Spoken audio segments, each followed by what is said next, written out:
sommes 11 juillet 2022, troisième jour de la fête de Tabaski.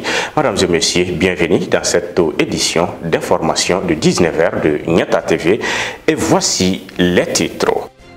L'association La Bienfaisance Alissano a distribué de la viande et des vivres aux orphelins et aux veuves au lendemain de la fête de Tabaski. Les pèlerins ont séjourné à Mina, qui est une étape cruciale du pèlerinage. Nous allons revivre ce moment avec notre correspondant. En Guinée-Bissau, le chef d'État a démis de ses fonctions David Guema Obiang, le président de la Cour suprême de justice.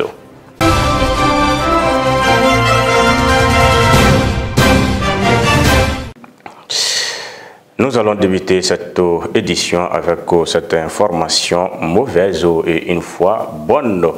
Les forces armées maliennes ont arrêté cette nuit à l'aéroport international Modibo Keïta de Sénou un groupe de 49 soldats armés d'équipements lourds. Ces individus seraient des éléments de l'armée ivoirienne comprenant 31 soldats de forces spéciales et 18 de l'armée régulière. Selon des sources, la mission multidimensionnelle intégrée des Nations Unies pour la stabilisation au Mali, MINUSMA, aurait nié que ce contingent soit venu au compte des Nations Unies. En effet, les soldats ne disposaient d'aucun document attestant de leur mission au Mali. Qu'Allah bénisse le Mali. L'association des bienfaisances Alissano a procédé à la distribution de vivres et de viande aux orphelins et aux veuves à Bamako, à la mosquée Salamo de Badalabougou et dans certaines capitales régionales du pays ce dimanche 10 juin 2022. La valeur de don de l'association Alissano s'élève d'un coût global de 10 958 000 francs CFA, suivant le secrétaire à l'administration pour beaucoup d'explications. Pour la fête de Tabaski, le 11e jour de la fête de Tabaski, nous sommes réunis pour la distribution de denrées alimentaires et de viande aux orphelins et aux personnes démunies. Il y a d'autres régions qui sont concernées. Il y a la région de Caï, Sikasso, Touba et Ségou. Pour l'occasion, nous avons actuellement un bienfaiteur a bien voulu nous donner 300 sacs de riz de 50 kg. On a distribué entre Bamako et les autres régions. Et actuellement, Bamako a bénéficié de 100 sacs de riz que nous avons éclatés en sacs de 25 kg. Et on a envoyé 50 sacs à Sikasso, 50 à Caï, et 40 à Ségou et 60 à Touba. En plus de ça aussi, actuellement, ce matin, nous avons abattu 4 bœufs et 1 mouton. Dans les autres régions aussi, nous avons un bœuf pour chaque région. La valeur de ce don est estimée à 10 958 000.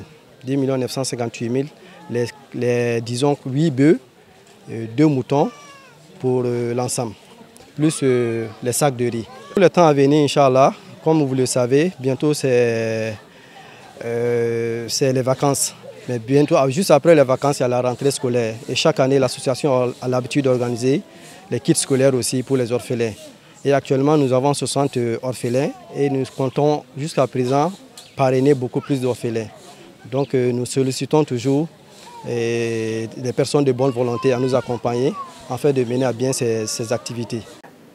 Les vendeurs d'herbes se sont frottés les mains pendant cette fête de Tabaski. L'activité battait en plein à Bamako. On apercevait ces vendeurs dans tous les coins de la ville. Ils disposent de plusieurs sortes d'herbes qui sont consommées par les moutons de sacrifice. Nous les avons rencontrés à la veille de la fête. Suivant ces vendeurs d'herbes à pleine vente.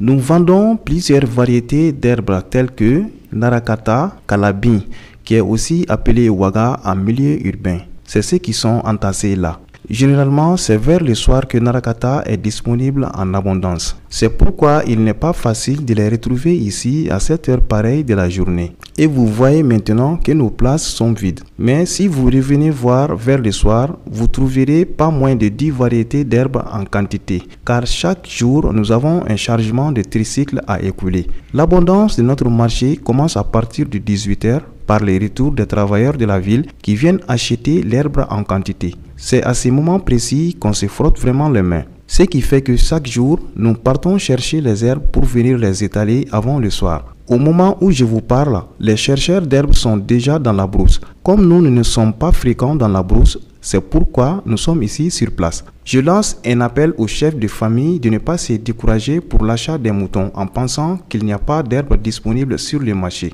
Bien au contraire, nous avons beaucoup d'herbes en quantité et avec un prix très abordable. C'est juste que le coût du transport répercute sur la marchandise, car actuellement il n'y a plus d'herbe à cueillir à Bamako. Donc nous sommes dans l'obligation de nous déplacer dans les confins pour en trouver. Nous vendons le sel gemme en bloc, communément appelé le sel noir. C'est une matière première pour l'alimentation animale. On se frotte beaucoup les mains car le marché est abondant. Nous vendons les kilos à 250 francs, mais aussi en détail pour 100 francs. À cette veille de la fête, on se promène dans certains endroits pour cueillir l'herbe, car sur le marché, généralement, l'herbe n'est disponible que tôt le matin ou vers les petits soirs. Cela ne nous arrange pas beaucoup. C'est pourquoi pendant la saison sèche, on varie l'alimentation des animaux avec des tiges d'arachide conservées au préalable, entre autres avec d'autres aliments bétail.